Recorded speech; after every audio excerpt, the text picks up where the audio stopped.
Hello all, welcome to my channel. అందరూ ఎలా prepare అవుతున్నారు? ఎంతవరకు వచ్చింది మీ ప్రిపరేషన్? కమెంట్ సెక్షన్లో కమెంట్ చేయండి. కొత్తగా నా ఛానల్ చూస్తుంటే ప్లీజ్ సబ్స్క్రైబ్ మై ఛానల్. నేను ఈరోజు నుండి black book of English vocabulary book ఉంటుంది కదా, అందులోని వన్ వర్డ్ సబ్స్టిట్యూషన్స్ వర్డ్స్ అనేవి టాప్ 200 అని ఉంటాయి. అవి ఎస్ఎస్సి ఎగ్జామ్లో ఎక్కువ సార్లు అడిగినవి. అవి ఎక్స్ప్లెయిన్ చేద్దాం అనుకుంటున్నాను. మనకి బుక్లో ఇంగ్లీష్, హిందీ ఈ 2 లాంగ్వేజెస్లోనే ఉంటుంది, తెలుగులో ఉండదు. మన తెలుగు వాళ్ళకి ఈజీగా అర్థం అవడానికి నేను తెలుగులో ఎక్స్ప్లెయిన్ చేద్దాం అనుకుంటున్నాను. మీకు ఈ వీడియో యూస్ఫుల్ అనిపిస్తే లైక్ చేయండి. మీకు ఇంకా ఏ వీడియోస్ కావాలో కమెంట్ సెక్షన్లో కమెంట్ చేయండి.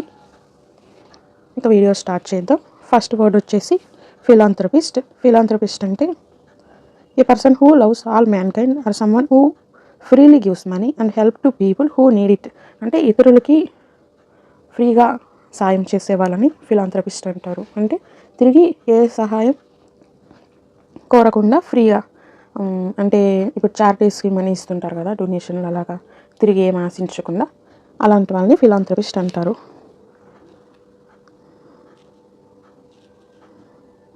పరోపకారి, ఇతరులకి ఉపకారం, హెల్ప్ చేసే వాళ్ళని ఫిలాంథ్రపిస్ట్ అంటారు. ఫిలాంథ్రపిస్ట్ అనే వర్డ్ని మనకి స్పెల్లింగ్స్ క్వశ్చన్స్ ఉంటాయి కదా, వాటిల్లో కూడా అడిగారు. స్పెల్లింగ్ కూడా చూసుకోండి, స్టార్ మార్క్ పెట్టాను. Second word epitaph. An inscription on a tomb stone in the memory of the person who has died. అంటే చనిపోయిన వాళ్ళ గుర్తుగా ఇప్పుడు సమాధి ఉంటుంది కదా, దాని మీద ఒక సెంటెన్స్లా రాస్తారు. టామ్ స్టోన్ అంటే దాని మీద ఉండే రాయి, సమాధి రాయిని టామ్ స్టోన్ అంటారు. ఇన్స్క్రిప్షన్ అంటే శాసనం. అనే టామ్ స్టోన్. టామ్ స్టోన్ అంటే సమాధి రాయి. చనిపోయిన వాళ్ళ గుర్తుగా సమాధి రాయి మీద ఒక శాసనంలా రాస్తారు, వాళ్ళ గుర్తుగా, వాళ్ళ గురించి. ఎపిటాఫ్ అంటే అది అర్థం. శిలాశాసనం. శిలా శాసనం. ఫిలాంథ్రపిస్ట్ అనేది 17 టైమ్స్ అడిగారు ఎస్ఎస్సి ఎగ్జామ్స్లో. ఎపిటాఫ్ అనేది 14 టైమ్స్ అడిగారు. నెక్స్ట్ ఆబ్సొలీట్.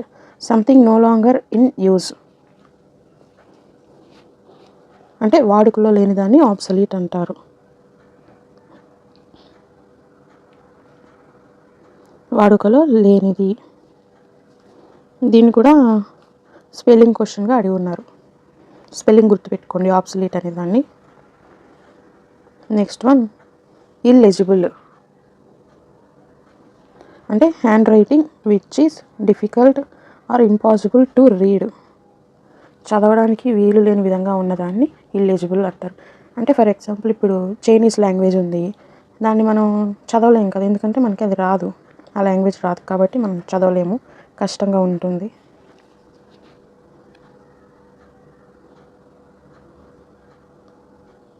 చదవలేని లేదా అస్పష్టంగా ఉన్న. అస్పష్టంగా ఉన్నది అని. ఇది వచ్చేసి 13 టైమ్స్ అడిగారు.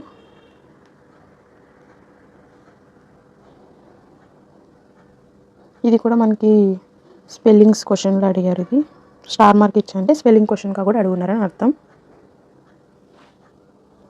ఇంకోటి మర్చిపోయా, ఫిలాంథ్రపిస్ట్ అనే వర్డ్ వచ్చేసి మనకి సినోనిమ్, యాంటోనిమ్గా కూడా అడుగున్నారు. సినోనిమ్ ఆర్ యాంటోనిమ్ ఈ క్వశ్చన్గా కూడా అడుగున్నారు. ఆబ్సొలీట్ అనే వర్డ్ కూడా అడుగున్నారు. సినోనిమ్, యాంటోనిమ్ క్వశ్చన్స్లో కూడా ఈ వర్డ్ అనేది అడిగారు. Next word inevitable. Something that cannot be avoided or certain to happen. అంటే అనివార్యమైన, కొన్ని కారణాల వల్ల నేను రాలేకపోయాను అని అంటారు చూడండి. కొన్ని కారణాల వల్ల రాలేకపోయాను, పలానా చోటుకు వస్తా అని చెప్పి కొందరు నేను రాలేకపోయాను అందుకే రాలేదంటారు కదా, దాన్ని ఇన్ఎవిటబుల్ అని అంటారు. ఇన్ఎవిటబుల్ అనేది కూడా మనకి స్పెల్లింగ్ క్వశ్చన్స్లో అడిగారు. అలాగే సినోనిమ్, యాంటోనిమ్ క్వశ్చన్స్లో కూడా అడిగారు. Synonym, antonym. Aviary, a place for keeping the birds in a confined space. అంటే పక్షిశాల.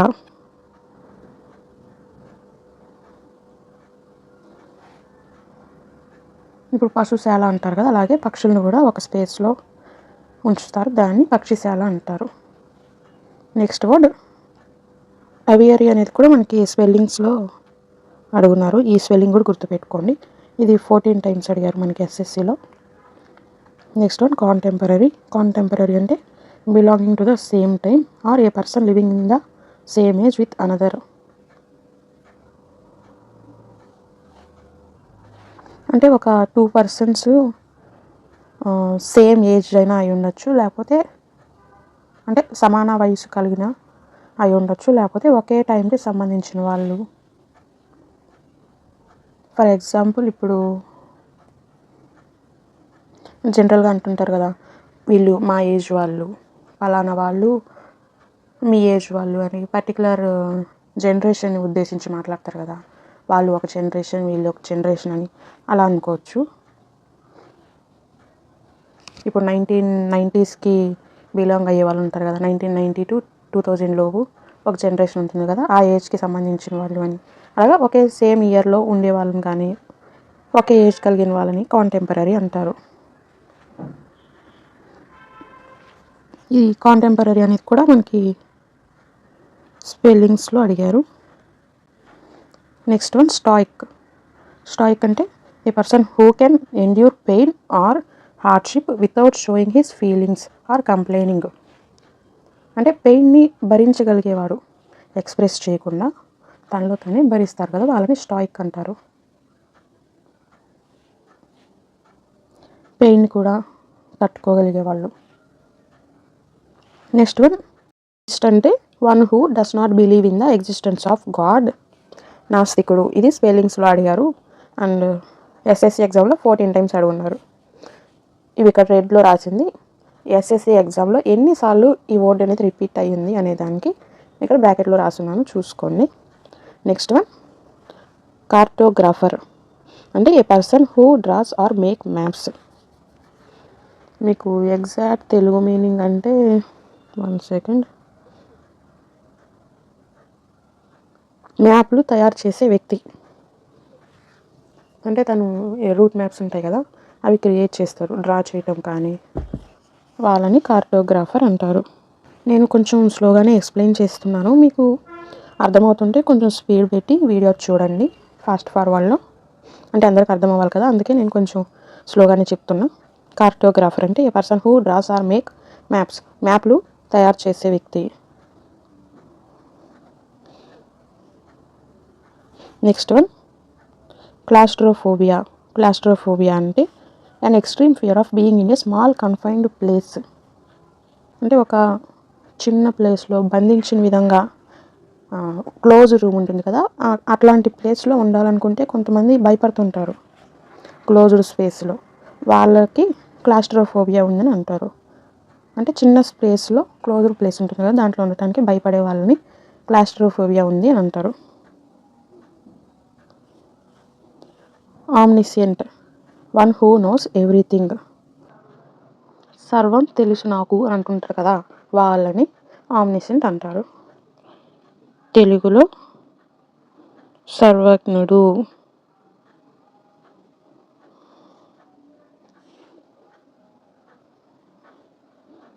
ఇది వచ్చేసి సినోనిమ్ ఆర్ యాంటానిమ్ క్వశ్చన్స్లో కూడా అడిగి ఉన్నారు. Next one panacea. అంటే a solution for all difficulties or diseases. అన్ని డిసీజెస్కి సొల్యూషన్ ఉంటుంది పెనాకియా అంటే అర్థం. సర్వరోగ నివారిణి. సర్వరోగ నివారిణి పెనాకియా అంటే. పాలీగ్లాట్. పెనాకియా కూడా మనకి సినోనిమ్ ఆర్ యాంటోనిమ్ క్వశ్చన్లో అడుగున్నారు, కొంచెం చూడండి జాగ్రత్తగా. పాలీగ్లాట్ అంటే a person who knows and is able to use several languages. For example, ఎవరికైతే ఎక్కువ లాంగ్వేజెస్ మాట్లాడడం వచ్చో లేదా తెలుసో వాళ్ళని పాలీగ్లాట్ అంటారు. వెంకయ్య నాయుడు గారు ఉన్నారు కదా, పొలిటీషియన్, ఆయనకు కూడా ఎక్కువ లాంగ్వేజెస్ వచ్చు, మాట్లాడగలరు కూడా. బహుభాషావేత్త.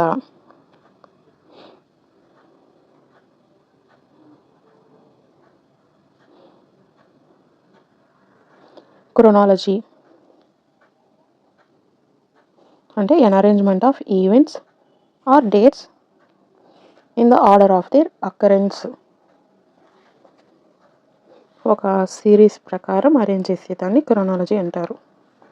ఎక్స్టెంపోర్ క్రొనాలజీ కూడా మనకి స్పెల్లింగ్స్ క్వశ్చన్ అడుగున్నారు.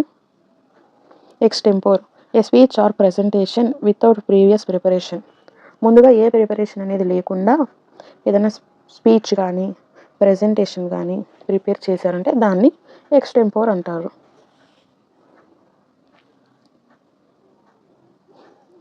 దాన్ని ముందు చూపు లేని లేదా మీకు తెలుగు మీనింగ్ అయితే అర్థమైంది కదా, ముందుగా ఏమీ అనుకోకుండా లేదా ప్రిపేర్ అవ్వకుండా ఒక స్పీచ్ కానీ ప్రెజెంటేషన్ కానీ ఇస్తే ఎక్స్టెంపోర్ అంటారు. ముందుగా అనుకోకుండా మనకి జస్ట్ మీనింగ్ ఏంటి తెలిస్తే చాలు, ఎగ్జామ్లో ఆన్సర్ పెట్టేయచ్చు. ఎగ్జాక్ట్ తెలుగు మీనింగ్ అంటే మనకి అంతగా తెలీదు. Fastidious one who is difficult to please. Extempore కూడా స్పెల్లింగ్స్ క్వశ్చన్లో అడుగున్నారు. ఫాస్టీడియస్ అంటే one who is difficult to please అంటే పర్టికులర్గా ఇది నాకు పర్ఫెక్ట్గా కావాలి, ఇది క్లీన్గా ఉండాలి అని అనుకునే వాళ్ళని ఫాస్టీడియస్ అంటారు. ఏ వర్క్నైనా జాగ్రత్తగా చేస్తారు వాళ్ళని ఫాస్టీడియస్ అని అంటారు. ఇది వచ్చేసి మనకి సినానిమ్ యాంటోనిమ్ క్వశ్చన్స్లో కూడా అడిగారు, స్పెల్లింగ్ క్వశ్చన్లో కూడా అడిగారు. Next one utopia and imagine society where everything is perfect and everyone is happy. Utopia అంటే అది ఒక ఇమాజిన్ సొసైటీ, అంటే మనం ఊహించుకోవాలి ఆ సొసైటీలో ఎవ్రీథింగ్ పర్ఫెక్ట్గా ఉంటుంది, అందరు హ్యాపీగా ఉంటారు అని. కానీ అది రియాలిటీలో అనేది ఉండదు. ఒక ఇమాజిన్డ్ సొసైటీ ఇందులోనే ఉంది. అది ఒట్టి ఇమాజినేషన్లో మాత్రమే ఉంటుంది. ఏమని ఆ సొసైటీలో ప్రతి ఒక్కరు పర్ఫెక్ట్, అందరూ హ్యాపీగా ఉంటారు, దాన్ని ఉటోపియా అంటారు. Next one amateur A person who is neither well experienced Nar professional. అంటే తనకి ఎక్స్పీరియన్స్ ఏమీ ఉండదు, నాన్ ప్రొఫెషనల్ ప్రావీణ్యం లేని, ఎక్స్పీరియన్స్ లేని, ప్రావీణ్యం లేని వ్యక్తి, ఏ విషయం పట్లైనా ఎక్స్పీరియన్స్ లేని వ్యక్తిని అమెచ్యూర్ అంటారు. నెక్స్ట్ వన్ ఇది కూడా స్పెల్లింగ్ క్వశ్చన్లో అడిగారు అండ్ సినానిమ్ యాంటోనిమ్గా కూడా అడిగారు. ambidextrous able to use left hand and right hand equally well. Two hands ఎడమ చేయి కుడి చేయి సమానంగా వాడగలిగే వాళ్ళని ambidextrous అంటారు. గూగుల్లో అయితే దీనికి తెలుగు మీనింగ్ ఎగ్జాక్ట్గా సవ్యసాచి అని ఉంది.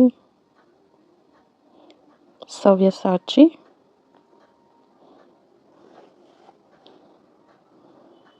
ఇవేనండి ఈరోజుకి 20 వర్డ్స్. ఇది వచ్చేసి పార్ట్ 1.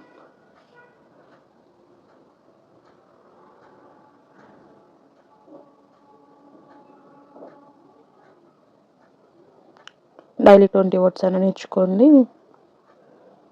10 డేస్కి 1 వర్డ్ సబ్స్టిట్యూషన్స్ అయిపోతాయి. డైలీ 20 లేదా 40 అయినా మీరు ఎన్ని గుర్తుపెట్టుకోగలరో అని నేర్చుకోండి. ఈ వీడియో మీకు నచ్చినట్టయితే లైక్ చేయండి, షేర్ చేయండి.